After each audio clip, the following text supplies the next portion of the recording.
or which you are researched on, and give an idea to formulate the appropriate problem statement and objective. So when the reviewer will read your literature, he will understand that how the author is knowledgeable and how in depth, without bias, he has done the thorough study. So it is very essential to do that in the beginning. We have to choose very effectively the good quality articles. Your research or the foundation, the base paper should be very reputed, highly cited one, very recent one. These are the few tricks we use to be always taken care while doing the literature survey. So it is advisable to do the literature survey prior to research work. This is very important statement I am making, that what we people used to do, the traditionally, first we used to finish our work and then we try to fit it into the research gap and we used to write the literature survey. That is not the correct approach. If you see the foreign university on abroad, which people are working in, people used to do the thorough literature survey before starting any experimentation plan. So they should have a ready-made literature survey in their hand, entire in-depth analysis, what people have done in that particular area before, and what are the gaps are available, because gaps should be come out by your own. Gap should not be artificially created. Most of the Indian university, Indian researcher, what they use a different approach. They used to conduct the experiment first, they used to finish their study, and then they used to start writing the literature survey. The problem with this approach is that later point we'll realize that you have not sufficient gap identified to publish it. The work is repetitive, and in that reason, even though the paper is good, the lot of amount of work is there, but there is a high chance that paper will get rejected from the editor, because editor will always look the novelty, and if the novelty is missing in your work, it is very difficult to publish in a reputed international journal. So the literature writing is an iterative effort. It is not going to end in a one step. You have to keep on writing it, you have to keep on modifying it. So as you are going in depth and depth about your area of particular domain and study, you will realize that many things, and you will try to modify it. So it is an iterative process. You used to usually people, the good researcher, used to write almost 8 to 10 times the literature and used to refine it many times to finalize it, because work is too much available in the open source, and you have to concise that entire work maybe hardly in 1.5 page or 2 page maximum. So that concise, or writing the precise and important literature points, so which article to be taken in, which article can be rejected, is very difficult to decide it. So it is a very difficult process to concise and fit everything in a 2 page. So it should be, each line should have a proper importance, each line should be written in proper due weightage with due citation. So there are few challenges about the literature writing. One is, as I mentioned just now, there is a lot of information available in an open source. There is a nothing area or nothing the stone has left out where the researcher had not tried it.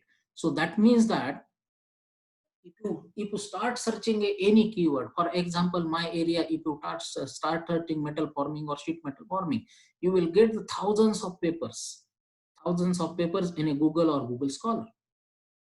So what is the approach? Because this, I as an individual, I have limitations, and I want to finish my good literature review with limited time. So if I want to do that, we have multiple papers are available, and we have to concise it into a very quickly and that is one of the few challenge, and the many author or the many researcher will get trouble here itself, because they will not realize which paper should be chosen as a best paper, which paper should be referred to carry out a further research to address a few more points, few more issues which are not addressed in that paper. So that is one thing. Then picking up a good and recent article. So the picking up a good and recent articles means reputed journal you can search. You can see the author reputation, you can see his citations, you can see his index, you can see the impact factor of the paper. So these are the few essential tools which the individual can look at before searching it. So try to take the good article from the standard publisher like Elsewhere, ASTM, IEEE, there are many, Taylor and Francis, Springer. Even though in the all elsewhere journals are not repeated, all Springer journals are not repeated. So we have to be very careful while choosing it, because you are choosing your base, you are choosing your foundation. So the foundation paper should be very strong so that you can get much on and more information and more idea. Now, fitting all this information in a concise and precise manner is another challenge, as I mentioned. So now, the good literature review always contain a flow of an article. So if the reader is start reading it, he will realize that each and every para is well connected with each other, and there is some meaning to convey or transfer from one para to another para. So your individual paras or each para should not look like a stand alone. That is a very essential while writing the literature. So you should know how to connect the different objectives, different areas of research while writing the paragraph. So the connectivity and flows play a very crucial role in an effective literature survey. And then once you've done the thorough literature review, you will realize that these are the research gaps which are coming out by the literature survey. So the reader or editor or reviewer should not look that the research gaps are artificially manipulated or artificially created. Research gaps should be come out from your literature survey. And the last but not least, the important point is convincing reader about the research statement and necessary about the work. Means how you are going to address this research gap. So if you read any good article, the last paragraph will tell you how about the gap of the research based on the literature survey and how you are going to address it. So the last paragraph of your literature survey should contain the convincing the reader about to read this article. Convincing the reader to read this article. Now, your literature review should contain the following things. Like first thing, the editor or reviewer should or the reader should realize that you have a thorough understanding about your field, thorough knowledge about your field. So the literature review should not be written like a beginner. Literature review should be written like an expert in that field. So you should have a clear-cut understanding about your field. And then you should explain the rationale behind your research, why you are focusing on this research. What is your limitations? What is your boundary? That need to be defined very clearly. What you are going to be considered, what you are not going to be considered, that need to be defined very clearly. Place research in a border context. Border context means don't start narrow down your literature review from the beginning. The subject need to be introduced as a broader concept, and then try to concise that subject into the small portion, and then try to narrow down it. So initially in a first paragraph, introduce your topic in a broader way. What are the problem? What are the causes? What are the limitations of a previous study? And then bring it to a specific study what you are looking for. And always it is essential that evaluate the result from the previous research, what the researcher has done. Don't just copy and paste from the statement from the previously published manuscript. That will catch in a plagiarism. We will discuss in the later point. But it is expected that the literature should be written by your own words. Don't just copy paste the sentences from the published article. Don't change only the synonyms or the similar meaning of the words and write the literature. Literature survey should be written on your own word by understanding, by reading all the papers. So it is a tough task. And then defining the key concepts and idea what you are put forwarding while doing the literature survey. Then identify the research in related areas in generalizable or transferable your topic. Means don't use a heavy words, don't be very narrow and in-depth at the beginning. It should be, make it generalized, but make a concise way in such a way that reviewer or the reader can be understand it. Then discuss the methodology in detail, what you are focusing in. So this part should be there in your literature survey. So a literature review ensure that you are at least familiar with the body of research in your field. The unknown or the new beginner are not suitable to write the literature survey. Your paper will never going to go in a under review. So literature review should be written after getting a thorough knowledge or after reading a lot of papers. That is a basic prerequisite of doing a literature review. Now, and critical thinking, because only reading will not serve your purpose. You should try to correlate why he is documenting like this. What is the reason of increment? What is the reason of decrement? What is the reason of that particular trend? So the reason behind why, you used to always impose the question of why. And until and unless if you don't get the reason of and why, or the end reason of and why, you should not stop. You have to keep on reading it. You have to keep on reading it to get the desired answer. So in that way, you can build your knowledge, understanding in that field. And then you are capable to rewrite everything on your own. According to me, if you want to publish in a good journal, you should spend see, the manuscript writing has a 3 phases. One is doing the literature review and understanding the research gap, and then plan your experiment, do the experiment, then analyze the result and write it. So these are the 4 crucial phases of any manuscript.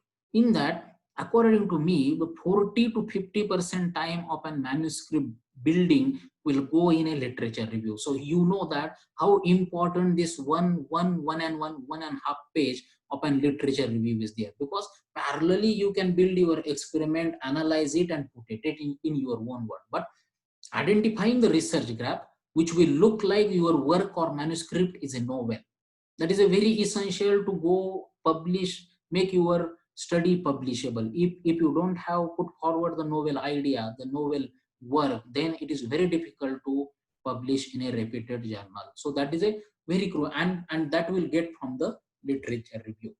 So now we'll move. Now till now we have understand why the literature review is essential.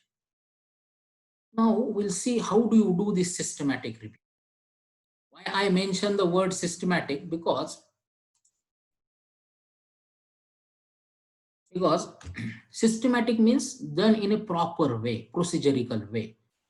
So a systematic literature review is means of identifying, evaluating, and interpreting all available research relevant to particular research question or topic or area or phenomenon of interest which you are looking in.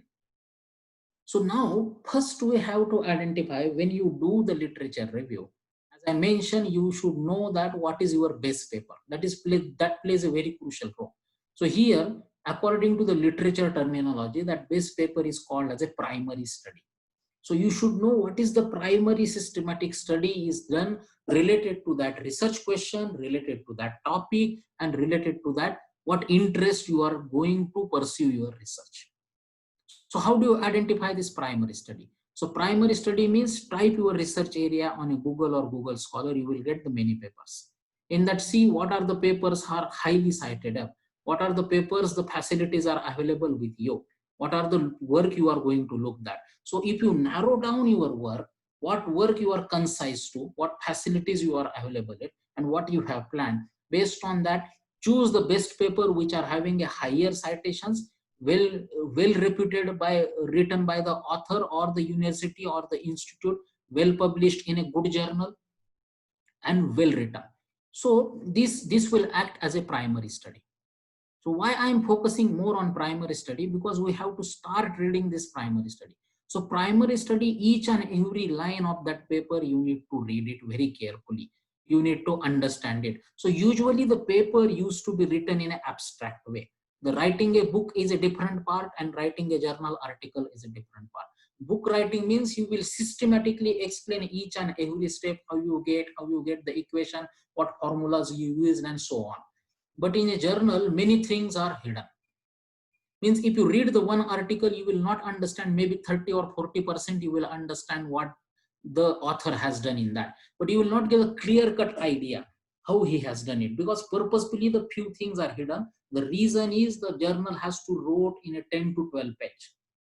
And the idea should not be put forward clearly in an open end way. So that everybody can be start using it. So people will write the journal in an abstract way. So you should know how to crack this abstract way or concise ways to understand it. So what you have to do, you have to choose this primary study, start reading it carefully. So whenever you get doubt, or whenever the researcher will mention that it has been taken from the previous study. So see that article which is given in the reference. So you can build your literature. See how many journals you are building it. You are taking primary study, maybe one or many paper.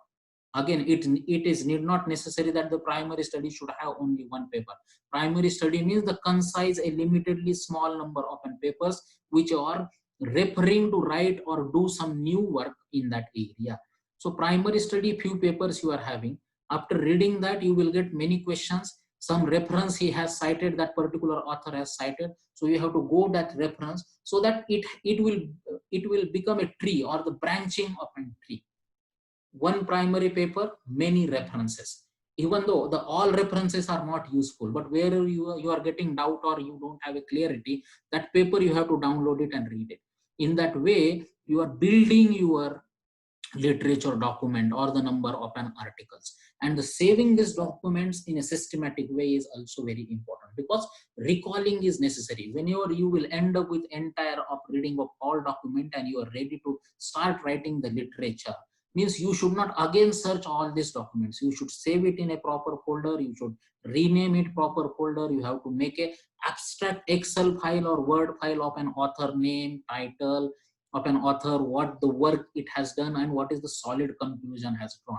So in that way, if you make it and if you are able to recall it, so every individual has its own way of recalling. So I am not suggesting how to save the document, how to recall it. The intention to save that mean that whenever is required, you should able to reopen the document when you start writing the literature survey. When you start writing the literature survey. So in that way, you have to start building it. So usually the systematic review involved following three things. One is summarize. Summarize the existing evidence concerning the treatment and technology. Summarize means what previous authors has done in that particular area. So the summarize can be done maybe in 2 paragraphs, 2.5 paragraphs, depending upon the different subdomains or sub area in that particular area where you are targeting. Based on this summary, what other authors are done and what is the lacking behind or what are the things they have not considered, you can identify the gaps. And then to accomplish this gap or complete this gap, you have to provide the proper methodology or framework how you are going to achieve this. So usually the systematic review will involve based on these three categories. Now,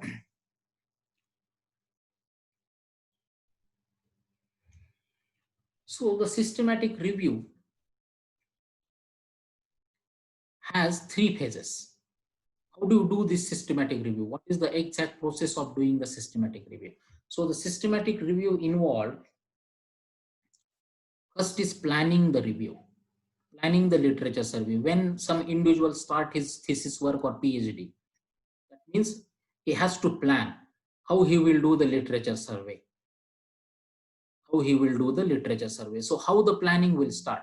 Planning will start in which area you are working in. So decide the broad area. In that area, which domain or sub area you are working in that sub area, which part you are looking for. So that you have to decide it with you and your supervisor expertise. And these sub areas or the narrow down area can be decided based on the facility available with you, the resources available with you. Money plays a very crucial role, the funding available with you.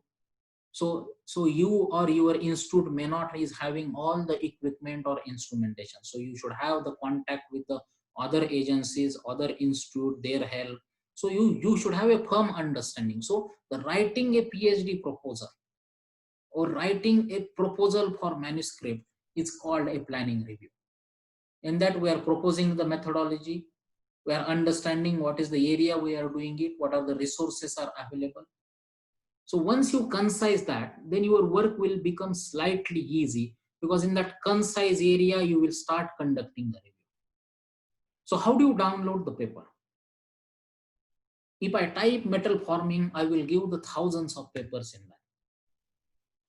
So shall I read that 1,000 paper and waste my time? No. So as the previous expert mentioned, the Google Scholar is a one way. Web of Science or the Scopus is another way of searching it.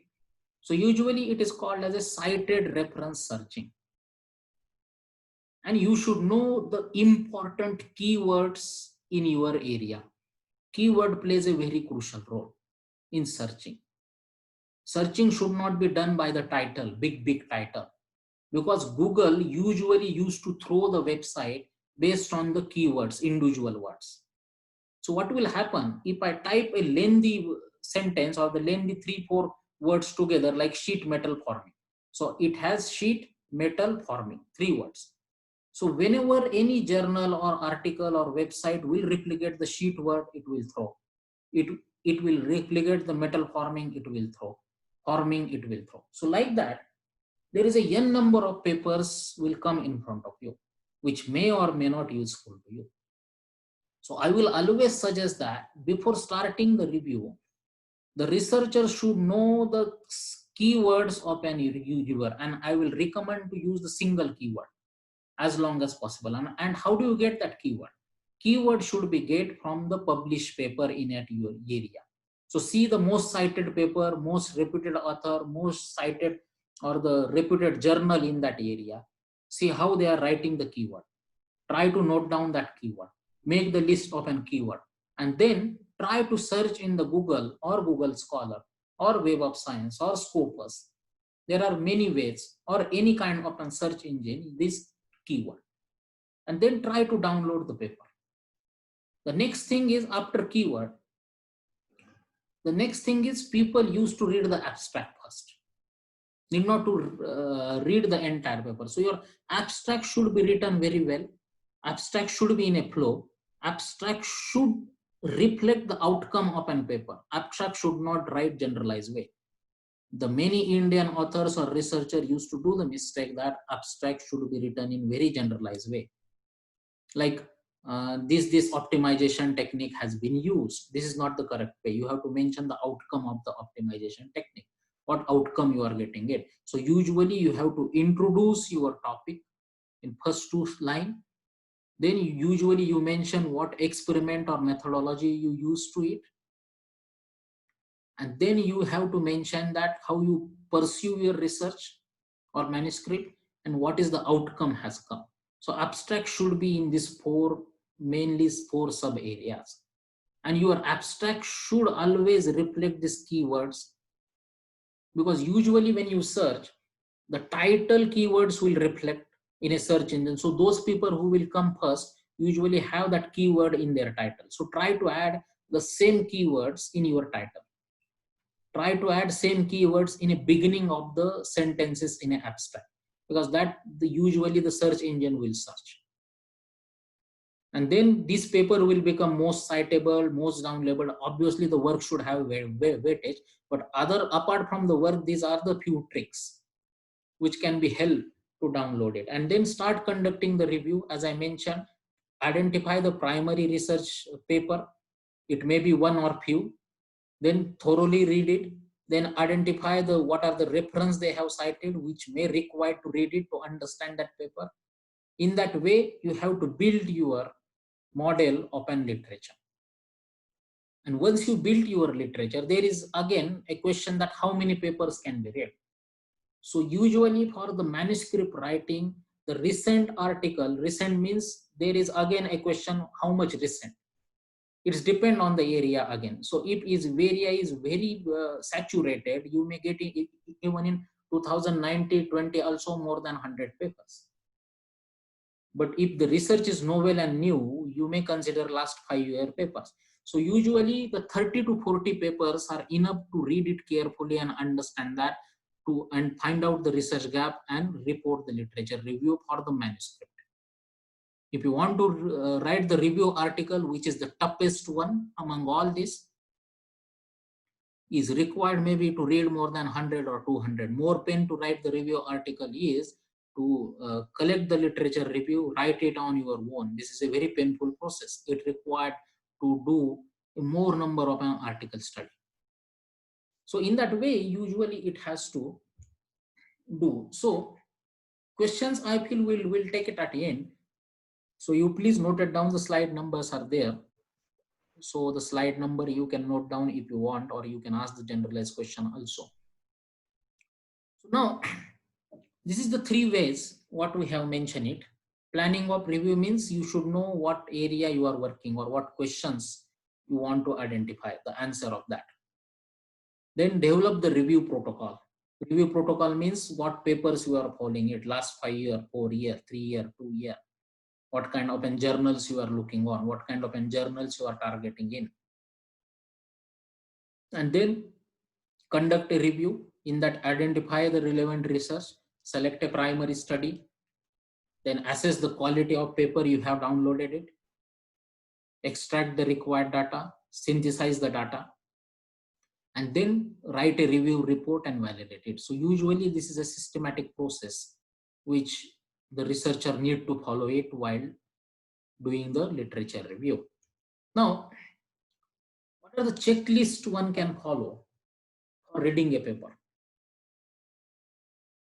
The checklist we should follow, or we should understand what are our objective or what we are looking for in that paper. So what search where we can use to identify primary study, whether we have any restrictions or do that. What were inclusion or exclusion criteria and how they are applied. What criteria were used to access the quality of primary study and how were they are applied.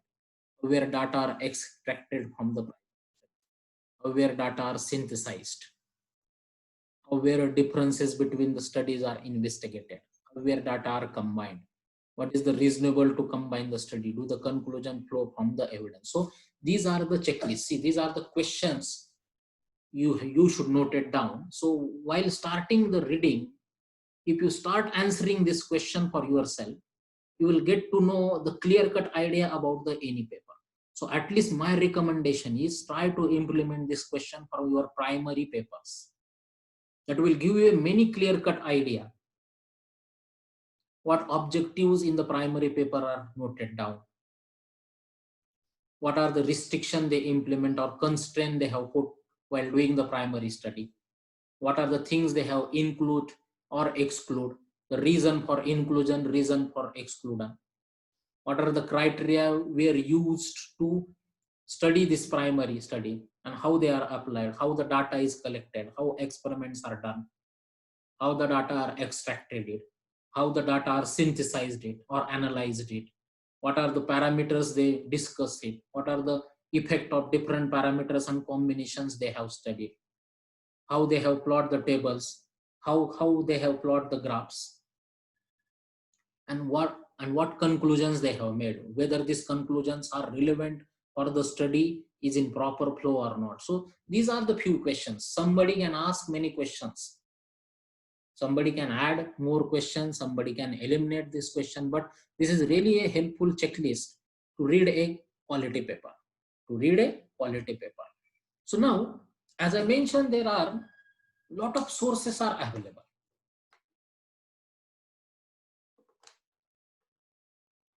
Usually, according to literature, the sources is classified as a primary, secondary, and tertiary research.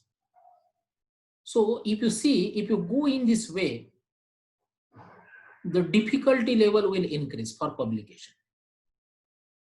Time and difficulty level. And this is an easy way. So what are these things are there? Just I will read it briefly. The reports, any kind of an undergraduate project report, master level project report, thesis report, government reports, email communications, conference proceedings, company reports, unpublished manuscript scores, same government publication. So few may not be citable. Emails may not be citables. These local reports may not be citable. Unpublished manuscript may not be citable. So somebody cannot use this. But this is an easy way to get the initial information or get motivated from this. The secondary is book, journal, newspaper, some government publication. And then this is a complex one, complex to publish it. Time required for publication is more. Abstract says catalogs, encyclopedias, dictionary, bibliography, citation index. So in that way, usually the literature source people used to be tackled, and we use, when you start writing the manuscript, you have to focus on this third part. Obviously, the journals and patents are here. but we have to focus on this area to go ahead. Now, this is a consolidated flow chart. How do you write the literature? So it has divided into a 4 keywords. Find it, then manage it, use it, and review it. So we'll see one by one. So find it means what kind of an literature you are looking for. What is the source available? So it's depend on your searching skill. It's depend on searching skill. So you should have a good number of an paper database before start writing a literature survey. So usually this find it is called as a prerequisite for writing it. Next is manage it. So manage, how do you manage? Read the primary study and then read the necessary secondary papers which are relevant to primary study. So reading efficiently, keeping track of references, writing relevant annotations or the noting down the points is necessary. So finding out and managing it is very essential to write a systematic literature. Then use it. Use it means start writing your research. Start writing means decide your topic based on this available information. Develop your own questions before writing, arguing with the rationale which are mentioned in published literature. Give the information with the previous theory used and design your own method. And then review it, what you have, write it or use it in efficient way.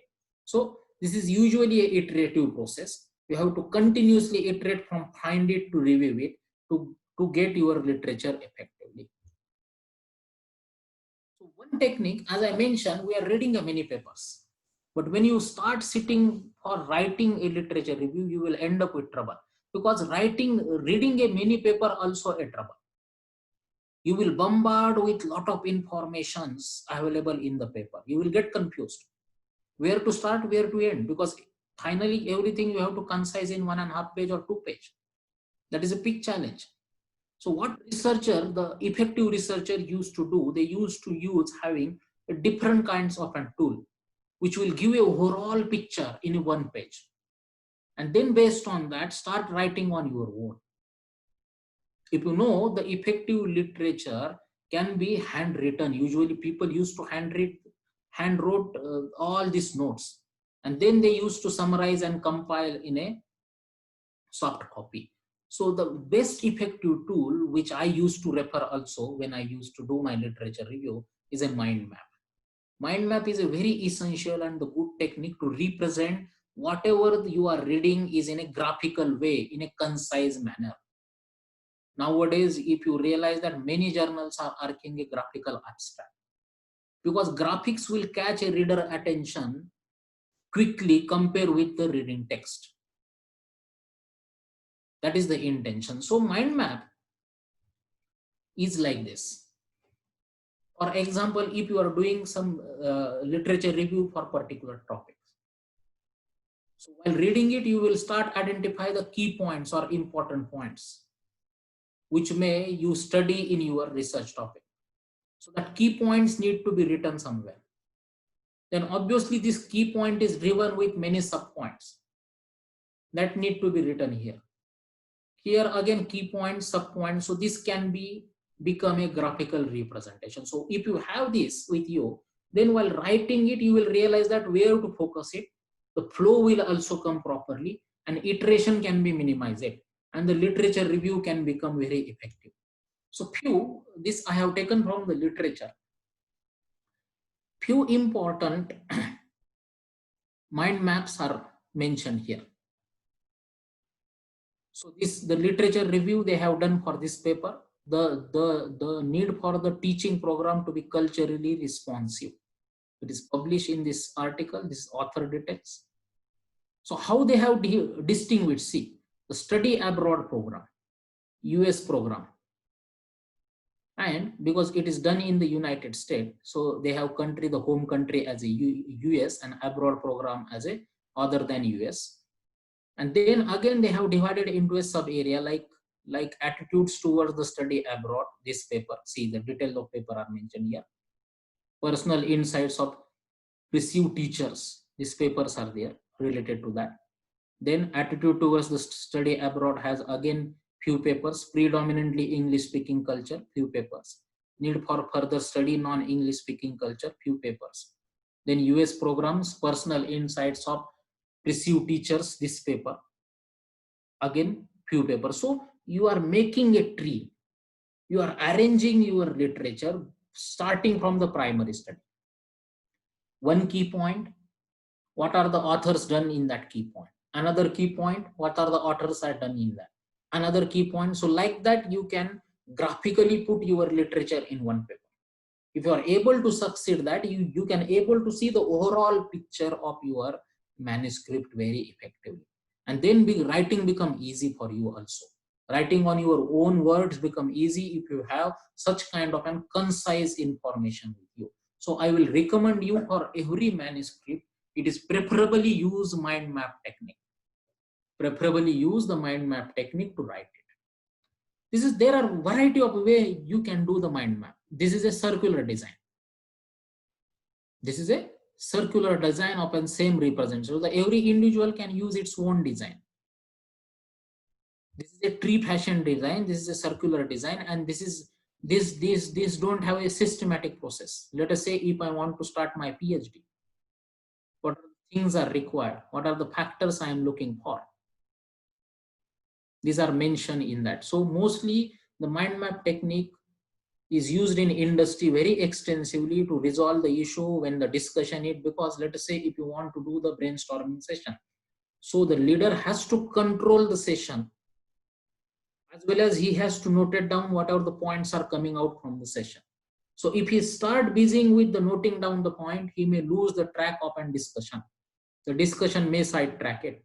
This is just one example. So what industry people used to do, they used to use the mind map technique, write the center, the problem at center, and then start discussing. So whenever some good issue is coming, you are making as one sub point, and what are the causes you are making. In that way, you are connecting it, like my PhD here. So similar way, you can plan your literature. You can write the manuscript main core theme here, the sub points 3, 4, and again this one sub point influencing on how many points. So it's like a joining of the network to get your literature done. So you will get the clear-cut idea which author has done in which sub point, what he has contributed it. So every individual has his own way. Always need not to follow the mind map, but mind map is a very effective tool which can be concisely write and fit your literature in 1.5 and 2 page, and it will facilitate you to write on your own instead of copy and paste. Copy and paste will never going to serve the purpose and make your manuscript publishable. So now, usually, every individual has his biasness while doing the literature survey. So it is advisable to have a neutral approach as much as possible. What are those biasness? First we'll see. The one biasness is read outdated version of paper or book. Choose the primary study journal as very old journal, not recent journal. Biasness towards the particular author, particular institute, particular journal. So we should not have in the beginning. That will affect your overall literature. The second biasness is continuously reading. Many people will use this approach. Keep on reading the articles without noting down or making your own notes or making the mind maps, making the Excel or the Word file to write the concise way, what are the outcomes. That also not going to work. You will end up with only confusion at the end if you keep on reading it.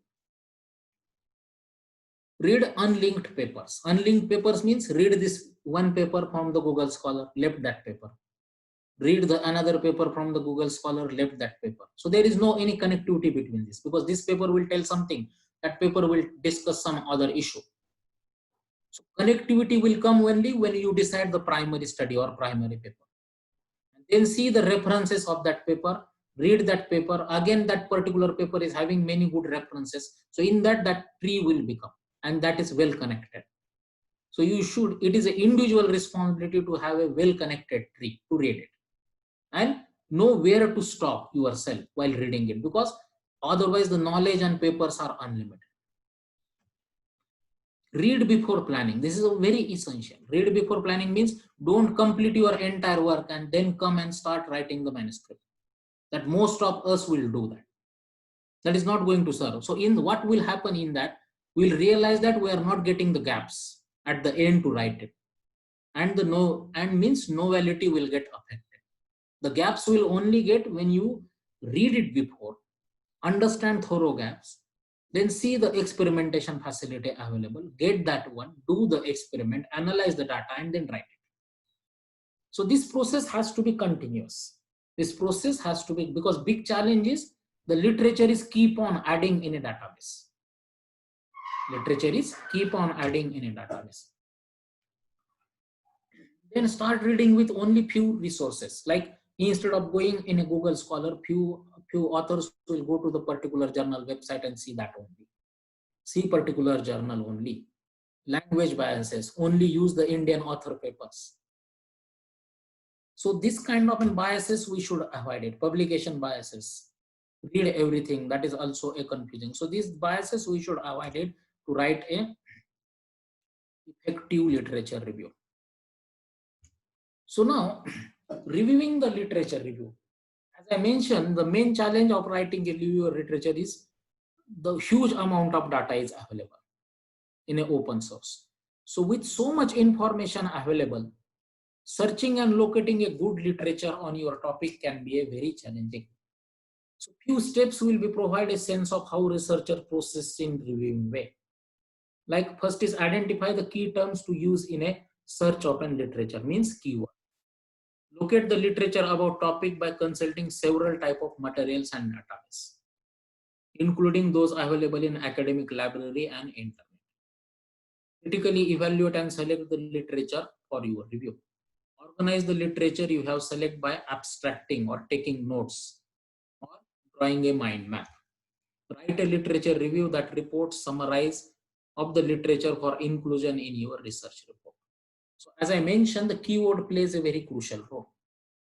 So after primary study, you have to identify the keyword what you are looking for. Then only you will get the proper paper. Only the lengthy sentence will not serve the purpose. How do you get the keyword? So usually the keyword should be get in this way. Why this is show like this? Because it is a iteration, continuous iteration to get the better and better keywords. Like if you have the initial problem which you are looking for, research question and objective in your mind, that process you have to define these parameters and then start to identify the keywords from the paper, from primary study. So this keyword should be taken from the primary study. Based on this keyword, again do the search. Then you will get many papers. Then you start evaluating it. Again, you will get many good new keywords. So in that way, this process will refine it. So if you keep on reading it, you will keep on getting the new keywords, which may be useful while searching it, which may be useful for searching it. So this is a really interesting case study about how the number of keywords, competition versus conversion rate will affect in a searching process. So if you see here, if you have a single word phrase in a keyword, it will be highly competitive or you will get that paper very quickly in any kind of open database. If you have 2-3 word phrases, the possibility or probability will get decreased. And if you have a lengthy keywords, more than 4 word phrases, the possibility of a searching of an article in open source database is very low.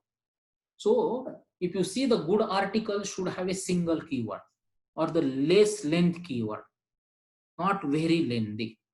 Therefore, many reputed journal nowadays are restricted to have a single keyword or very short keyword. For example, if you are working in a manufacturing domain, Taylor and Francis, one very good journal is there, Materials and Manufacturing Process, which is having around impact factor 3.3. which will specifically ask the single word as a keyword, not 2, 3. The reason is, if you start, even if you search that single word is there, your paper will hit first.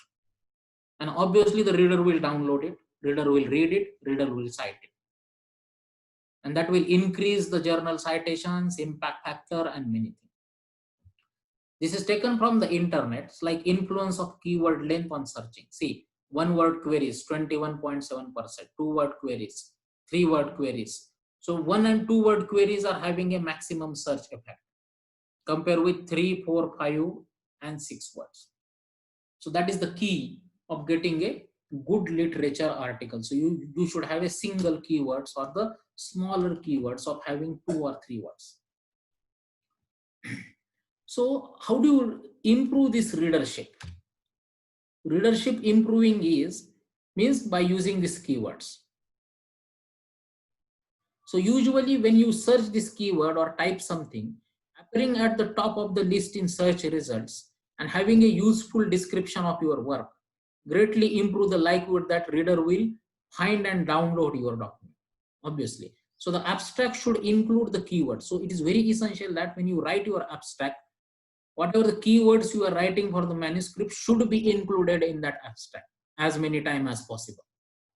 That will increase the chance of your search engine will show your paper at the top list.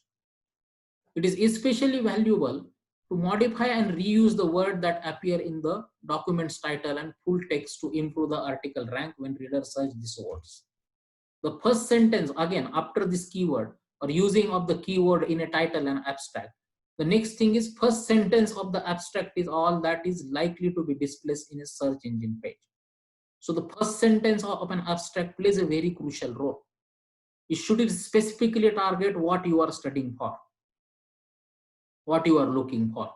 So the first sentence, the significance of an article should be written in very well, so that your article can be downloaded by many reader and which can be download, read, and then cite, and subsequently all these fruitful effects you will get. So using this keyword is a vital part of the abstract, right? Because of the practice of retrieving information electronically. Now, how do you select the material now? Question is, so select the materials. The main thing we have to do is relevance. Relevance to your area, your concept, what you are looking for. The authority means the author quantified the report, the reputed journals or not, reputed authors or not. What is the credibility of the author? That also many people will look before reading your paper. Currency means, is the material still influence in the field or not? Or you keep up to date with the new research? So these are the main criteria to choose the particular paper or not. So the initial appraisal for any reader which can catch attention is title of an article. Title of an article should be very concise and precise, which can give an information what work have done in the manuscript, what publisher you are choosing it. Obviously, see, if you see the database, the big database, the elsewhere papers are having a more citations than the Springer and other. The reading is because reputation of an publisher. Then the author reputation and date of publication, because we are looking for recent papers. Then content analysis. If you want to go in depth, if you are unable to decide what paper to be referred for primary and secondary study based on this initial appraisal, you have to go for content analysis. Content analysis means what audience it has target, what are the objectives are framed, what are the coverage, what are the writing style, and how the evaluative reviews are there, or how the paper's repo. This can be get based on the citation. So as I mentioned again and again, the better quality of the article you refer, the better your literature will become, or the writing will become. So when you use articles that are not well respected, means if your base is not good, your building will not sustain. Your building will not be sustained. So base should be very strong. So there are different matrices again. See, one is the author credibility, about the institute or which group paper is there, how many citations are there, in which journal it is published, what are the publisher is there, what is the, so there are many matrices every individual will look for. And the eminent researcher in your field, you should know it. And you should make the Google Scholar alerts, or there are many alerts, so that once they publish the paper, it will automatically come the email reminder to you, so you can able to keep up to date about your information. So there are several journal level metrics have been proposed. And unfortunately, you can say instead of quality, people are behind about the impact factor and about the citation. So one of the crucial factor where many researcher or reader will look for is the impact factor. So how do people use to calculate it? So the impact factor means reflecting the average number of citations to article published in science and social science journals. Average number of citations. It is usually calculated as for given year. The impact factor of the journal is the number of citations for that particular year, received in that year of an article published in journal during last 2 preceding year, divided by total number of citable items. So this formula usually is like this. Impact factor for any journal used to calculate like this. Citations for y minus 1 year means if you are looking for impact factor for 2020 means you should have the information for 2019 and 2018. So citations open that journal, all papers in y minus 1 means 2019. Citations in y minus 2 means 2018. So the citations, all citations got for that journal in 2019 plus all citations got for the journal in 2018 divided by the total number of publications in 2019 plus total number of publication in 2018. So last 2 year total number of publication, the last 2 year total number of citations divided by last 2 year total number of publications will give me the impact factor. Some calculations are shown here. So usually this is the way people are calculating the impact factor. So many times you will realize that the reputed journal in your field is having a low impact factor than the some other journal. That is obviously quite possible based on this fundamental equation. So if your journal is accepting a broader area, generalized area, usually the impact factor is high. But if your journal is very specific to particular area, usually the impact factor is low. So the impact factor is not the only one criteria to judge it, but usually the many reader, it is an attraction point, catchy point, which people are behind it to look for. Therefore, the journal also always want to have a higher and higher impact factor. Because of that consequences, journal are nowadays are saying that you have to refer our own publisher papers, this many percentage papers when you write the article. There are many guidelines are come. So in this way, usually the quality of a journal will look. So the cited references is a one way to search it. So what I will do, I will just quickly go through, because the cited reference search, usually you people try to follow it rather than doing a basic search. So if you go to the Web of Science website, that is a very ideal way of search the papers. Go to the cited reference search. Initially it is a basic search is there, then cited reference search is there, then advanced search is there. And then try to put the author name here and then search it. You will get that many papers, or try to put the keyword and search it, you will get the many papers. Then you can freeze or apply advanced filter also from 2015 to 2020 only by this author. So in that way you can manipulate your search. These flexibilities don't have in open our Google or Google Scholar search. Google Scholar will only tell that from this year to that year you can cite it, but cited reference search will give you more options of an advanced search to conduct the study. I'm skipping this because I have many slides actually. I will come to the important point. So now see, this I will tell you how do you write the literature review. So this is a good example of an introduction because it has a topic sentence which indicate what will be covered and also tell the reader the specific focus of literature in the concluding statement. So if you read this, the paragraph start from this: many theories have been proposed to explain what motivates human behavior.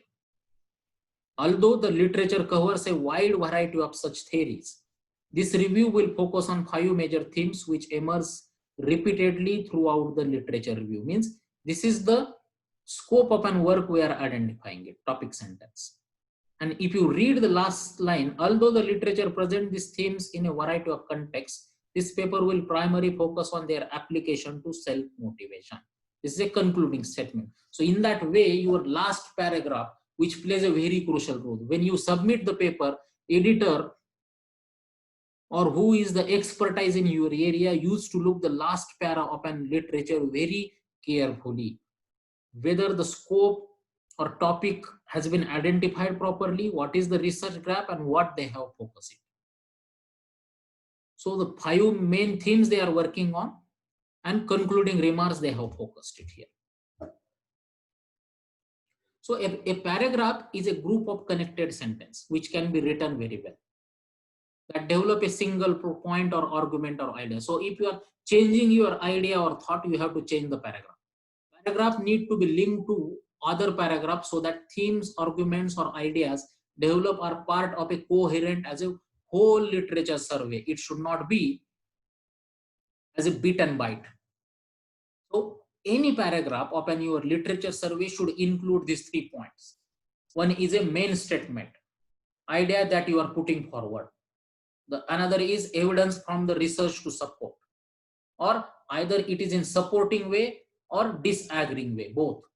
And the analysis of the search literature with appropriate summing of the next idea, which can be carried forward in a next paragraph. So in that way, we can link it.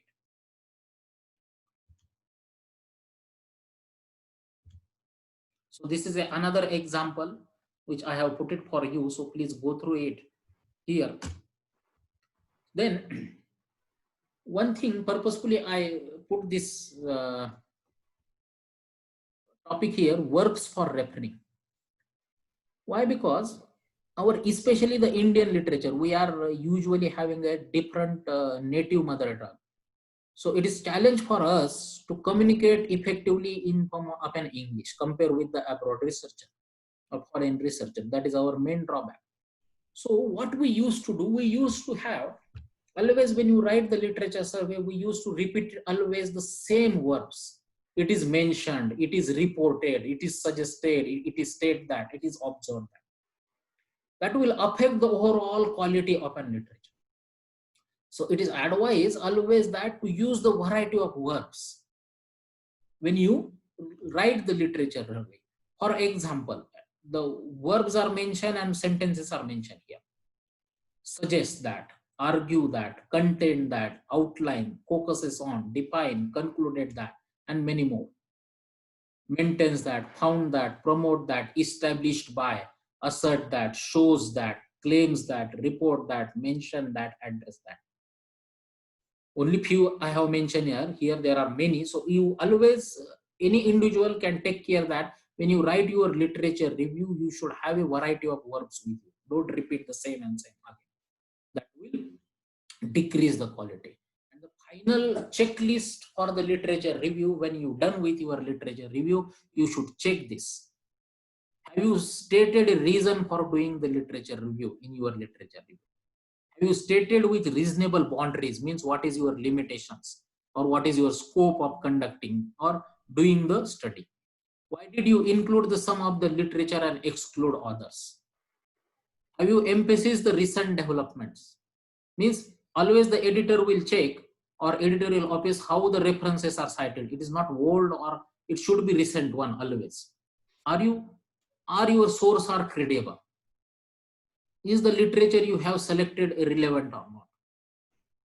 Then have you organized your material according to issues or not? Usually what happens, many times we used to do the mistake that the recent paper you used to cite first, and the old papers we used to cite later when the idea progress. Usually try to avoid that. It is always not necessary that the older paper should not come later. It should be, but try to avoid as much as possible. And then how you are following the methodology, how you are conflicting or arguing with the other researcher ideas, and relevant references are put or not. So these are the final checklist. You please should have this. So you can compare your literature on the basis of 1 to 10 mark again each question, so that you will realize that how far the quality way you can write your literature survey. Now again one more thing, Dr. Lavanya, can I continue for 10 more minutes? Can you please conclude in 5 minutes? Yeah, okay. So there are few, because as a good researcher, every individual should have up-to-date information about the recent trend of literature. So what are the alert services are there? There are many alert services. These are the few. A search alert, a table of content means if the journal will come with the new issue of a specific volume, they will send an email to you. So you can see all the title of a journal. Then click on the relevant title and read it. A citation alerts. And these all mostly services are email based. So you can register it and then get the email information.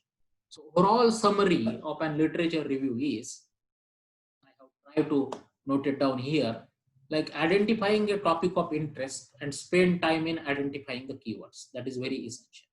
So first thing you have to do is identifying the keywords. Then using this keyword, conduct a search. Try to search in a cited reference. Then review all these references sourced and retrieve a copy of relative references, especially primary studies.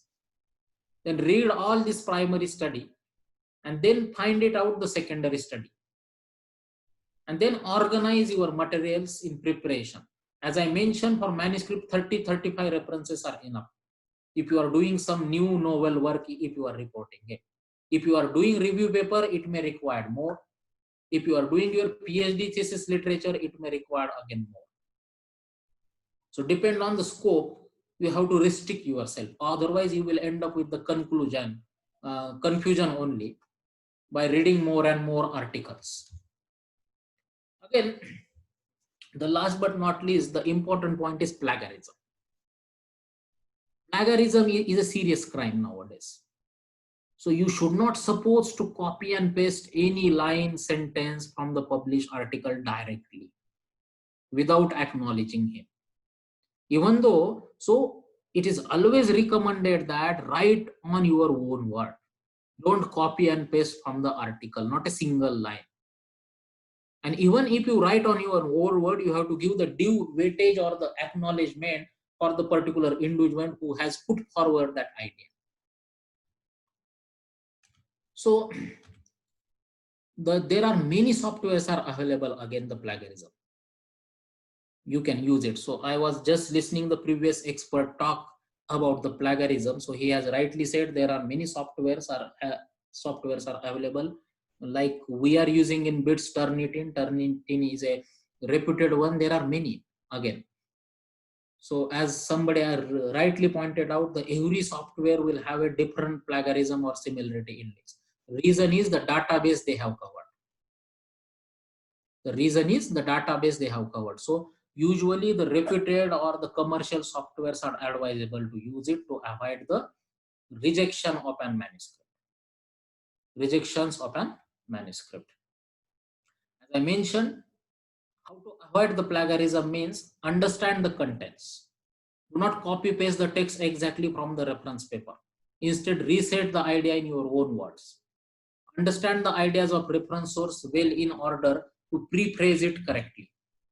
Quote, whenever you should not avoid anything which can be taken from the references, put it in quote, double quote. That is considerable as a non-plagiarism with proper due weightage of an acknowledgement.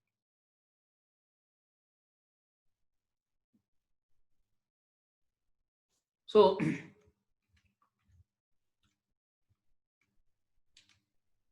so usually there is no any recommended limit for the plagiarism. Nowhere you can find it out.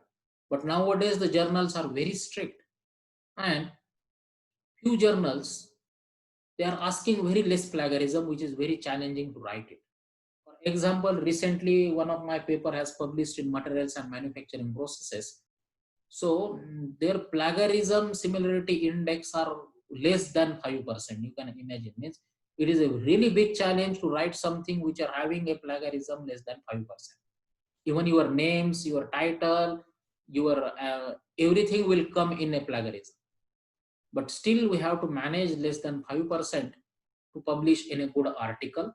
So I have just summarized it. This is my thought of process, because I am the reviewer of many Elsewhere and Springer and Taylor and Francis journal. So usually, based on my experience, no, again I am quoting, this is nowhere is mentioned, based on just my experience I'm put forward these values. The usually the journal submission, ideally you can target less than 15%. That is, I hope it is considerable. Conference submission, you may go slightly beyond 20-25%. Thesis, everywhere people are accepting 25% around. Review paper also you can target 25%.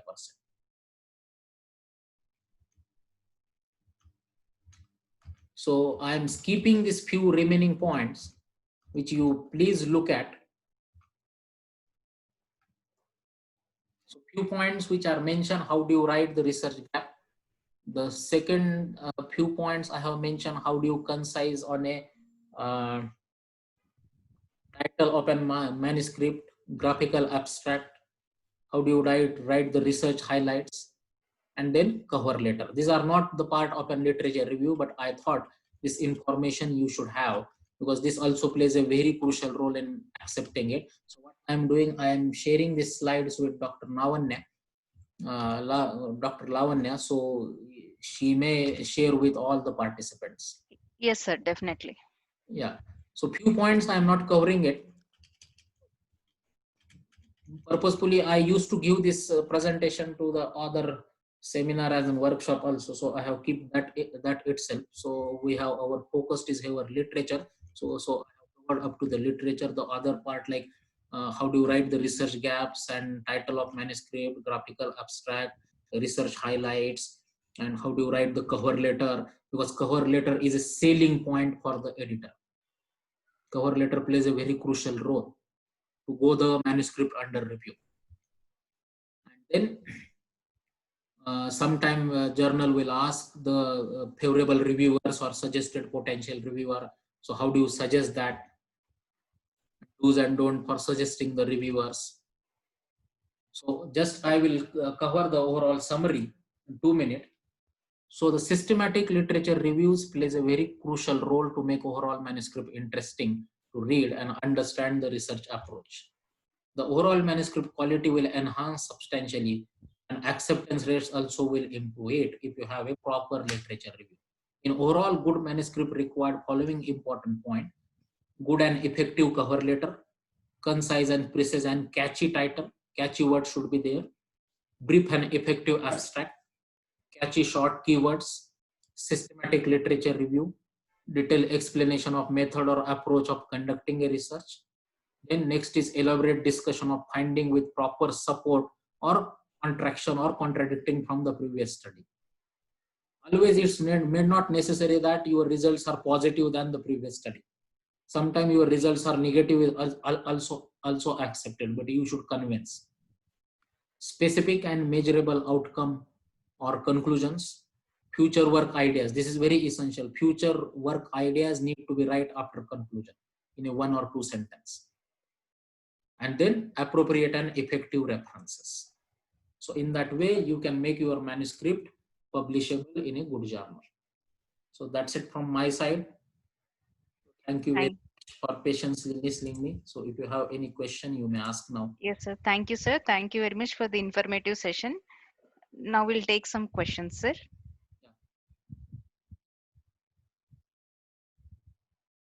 Professor Venkat Ramakrishna, you can ask your question.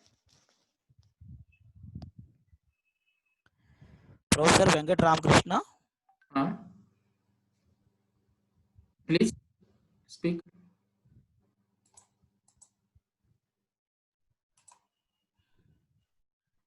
Hello. Professor Shravanti. Yeah, hi sir. Thank you so much for your informative session. So my doubt is actually today morning I have received an email from a publisher that he mentioned like my reference is also comes under to the plagiarism. So how can I sort out that problem, sir? No, usually the journal should not consider reference into a plagiarism, what I believe, because I have never encountered where the reference are considered in a plagiarism. Other than references, your name, affiliation, everything should come in plagiarism. Okay, here he What is the mentioned main issue? Means he has rejected your paper, or no, sir. He accepted my paper. He said like, please minimize the percentage of plagiarism. how much is the plagiarism percentage? He said my percentage is like 52%, sir. So you So actually, in some other checker I did, so there it mentioned 100% unique. But this person mailed me that it's having 52% of plagiarism. he has shared file with you, plagiarism file. Yes, sir. He shared with me. So you can see in that where the plagiarism is there, even though the reference should not be considered while doing plagiarism. But I think by mistake they have taken it, because there is an option in the many plagiarism software to exclude the reference or bibliography. So even though the references are there, but the remaining whatever the text you have written, that you can Yes, sir. write it on your own, so that plagiarism can be come down. Okay, sir. Sure, sir. Thank you. Yeah. Professor Anand. Professor Anand Shivade.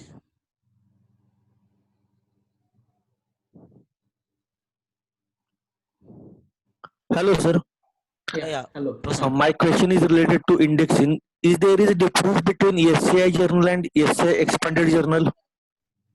No, as such, see, the SCI journal is means they can publish the journal in a hard copy also, and they can store in a library source. And SCIE means everything is soft copy, e-version. That is the only difference.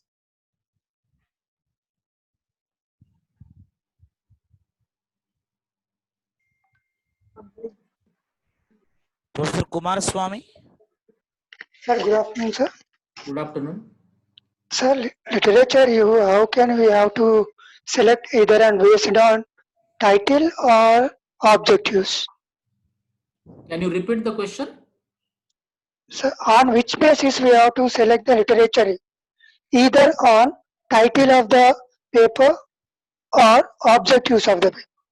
See, how do you select the literature? Literature usually we used to do the Google search, right? Yes, sir. When you do the Google search, as I mentioned in my slide, neither title nor objective will work. You have to identify the keywords from your topic, the important keywords. So you have to note down the keywords after studying some good cited and good journal papers, and then try to search that keyword in Google Scholar or Google, so that you will get the appropriate good paper, because Google will search individual word, not as a title. You understand? So, yes, thank you, sir. So if I want to concise my search, we have to search in a keyword form. Single keyword is an effective way.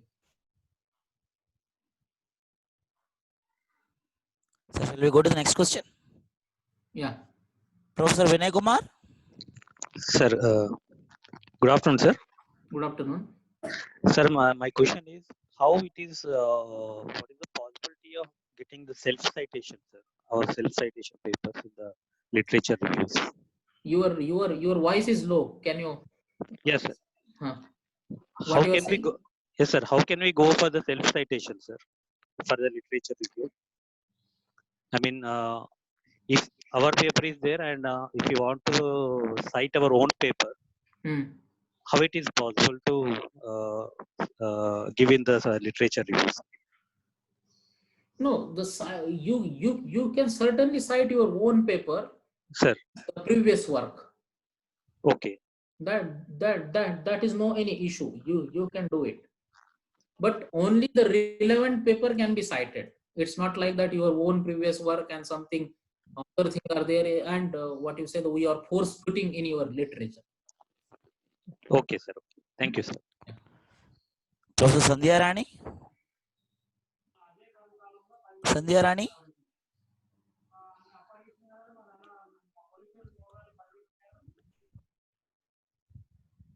Professor Hari Prasad. My doubt is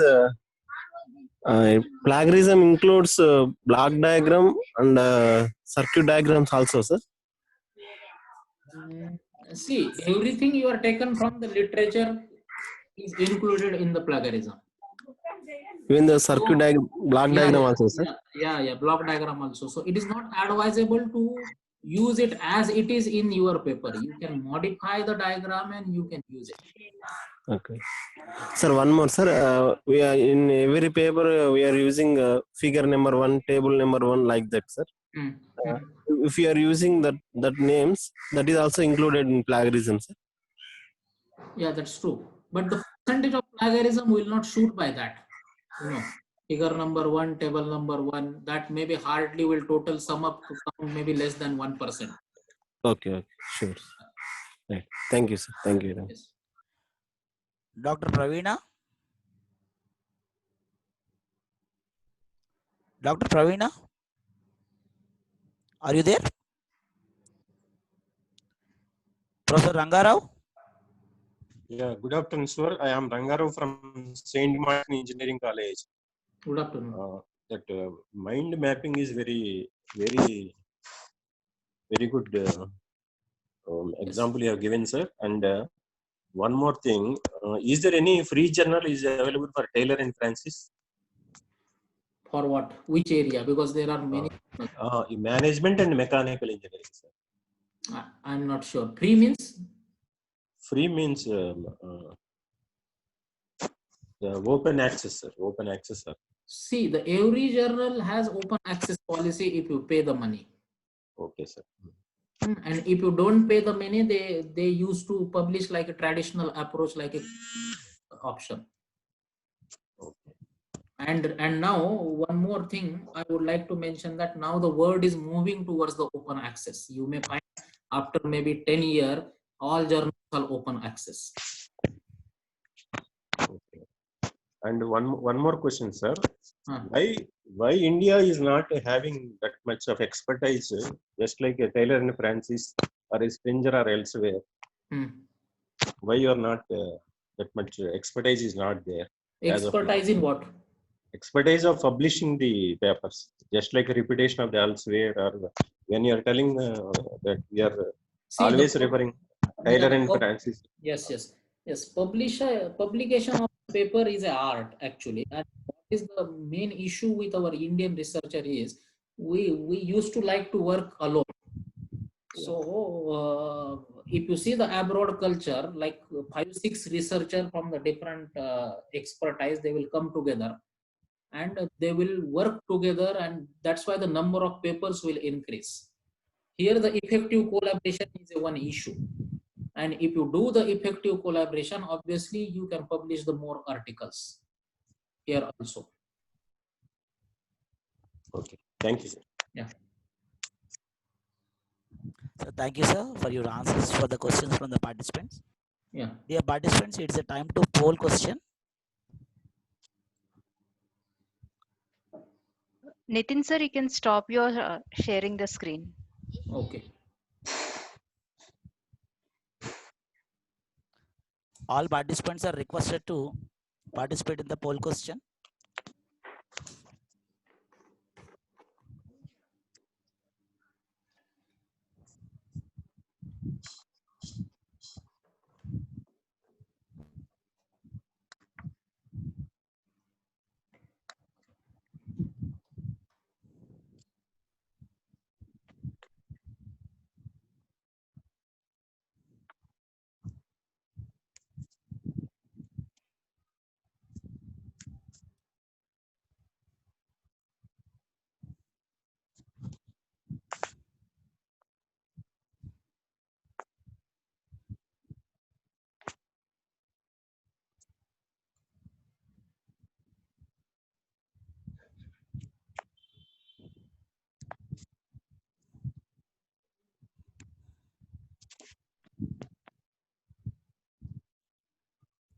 Pradesh sir, are you there?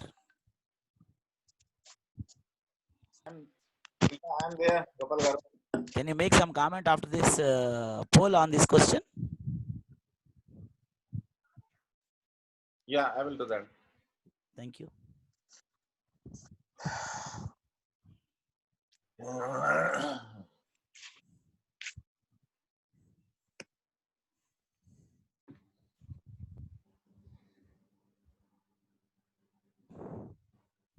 +700 people answered this poll in 1 minute 30 seconds.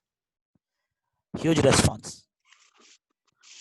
Requesting all the participants to participate in this poll.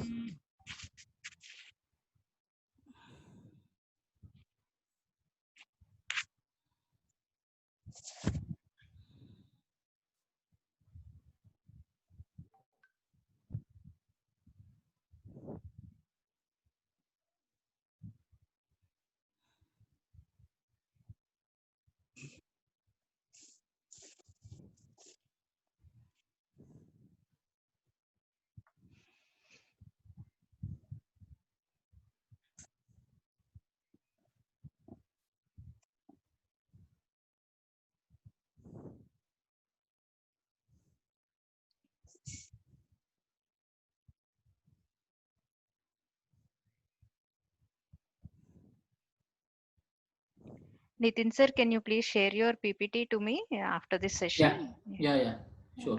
Thank you, sir. Yeah. Shall I log out now? Okay, sir. Yeah. Yeah, Please. thank you. Thank you, sir. Thank you very much. Yeah. The results of the poll is shared on the screens of the participants. Sudesh sir, over to Sudesh sir.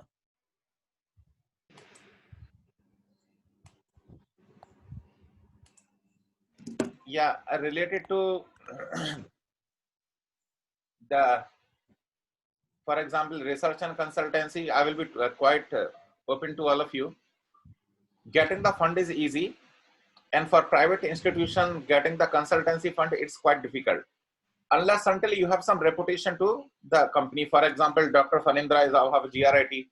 He's conducting some consultancy. We have 3-4 faculties, but there is a personal reputation with that particular company. So the assistants you can ask from your institution or some of the principals maybe there in this particular group, that they should give you a free hand, because writing the project, and even if you get it, executing is not that easy. And for private institution, easiest way is the RPS. So for our mentee institutions, we can have some kind of program to help each other to write RPS project. But if your principal can decide, you have to first of all select that who all can apply for RPS. There are some requirements. For example, mechanical, you're a mechanical faculty. That particular department should have a PG program. Okay, na? And the UG program should be accredited by NBA. So, some of us are basically, if you see the first FDP, we had just, I think 3-4 months back we had, and some of you will get NBA accreditation. So these are the two requirements. The BTech program should be NBA accredited, and the department should have a PG program.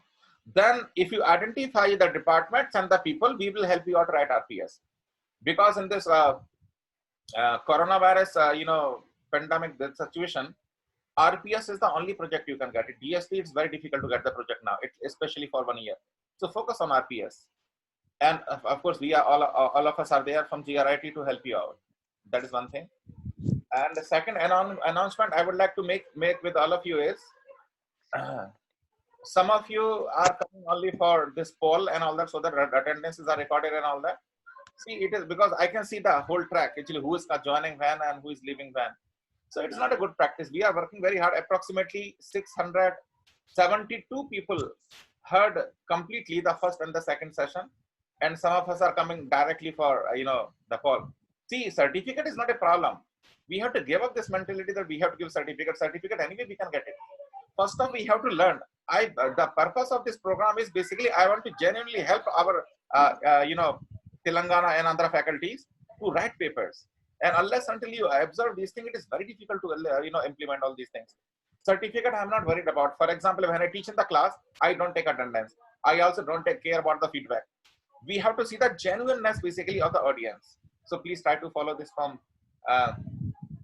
Today, whenever somebody contacts it, and tomorrow, especially tomorrow's session, they are very, very senior scientists of DMRL. So, please maintain all these things, because authors can, speaker can see who is joining, who is not joining. So that's it. Gopal Garu, anything else we have to cover? Thank you, sir. If you want, we can relaunch the poll now with 620 participants.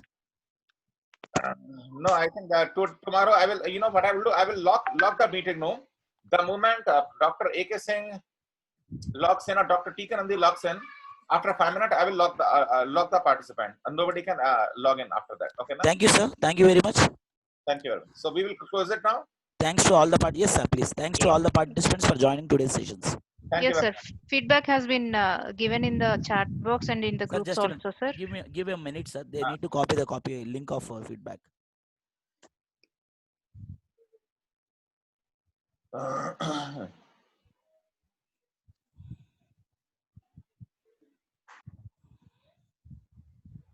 I think you must have copied. Shall I end the meeting? Yes, sir. Okay. Thank you all. See you tomorrow 1:30.